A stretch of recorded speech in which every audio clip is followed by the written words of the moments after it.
جہاد فی سبیل اللہ، کیونکہ ایک روایت میں حج کو بھی جہاد کہا گیا ہے۔ تو جہاد فی سبیل اللہ، جوہد سے جاہدہ، کوشش کرنا، مشقت کرنا۔ شروع ہوتا ہے جہاد بن نفس سے، جو ہمارے اس پارے کے نفس امارہ سے جڑتا ہے، اور اس کی ٹاپ موسٹ چیز اللہ کی راہ میں دشمنوں سے جنگ کرنا، یعنی جہاد کی آخری فارم قتال ہے۔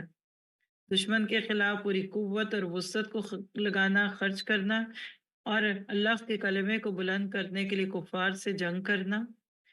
پھر اسی طرح نفس سے جہاد، شیطان سے جہاد، اللہ کے راستوں میں مال لگانا، دشمنوں کے خلاف زبان سے، ہاتھ سے، قلم سے، تلوار سے جہاد کرنا۔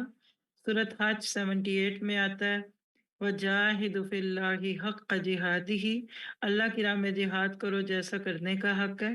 عنکبوت 69، جو کہ بڑی ہی اس دور کی صورت ہے جس میں مسلمان اوپریس تھے، تو وَالَّذِينَ جَاهَدُوا فِينَا لَنَهْدِيَنَّهُمْ سُبُلَنَا وَإِنَّ اللَّهَ لَمَعَ الْمُحْسِنِينَ۔ بہترین جہاد ظالم حکمران کے سامنے کلمہ حق بیان کرنا ہے، جیسے حضرت ابراہیم اور موسیٰ علیہ السلام کے قصے ہم پڑھتے ہیں۔ اللہ کے نبی سے پوچھا گیا سب سے افضل کون سا شخص ہے، تو آپ نے فرمایا کہ اللہ کی راہ میں اپنے جان اور مال کے ذریعے سے جہاد کرنے والا۔ مسلم کی روایت ہے 4886، اور آپ نے فرمایا جس کے پاؤں اللہ کی راہ میں غبار آلود ہو گئے وہ آگ پر حرام ہو جائیں گے۔ مسند احمد 4821۔ اور جب کوئی جہاد کرے گا تو امید ہے کہ شہید بھی ہوگا۔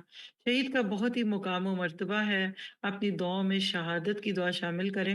حضرت عمر فاروق کہا کرتے تھے کہ اللہ مجھے اپنے رستے میں اور اس شہر مدینہ میں شہادت کی موت دے۔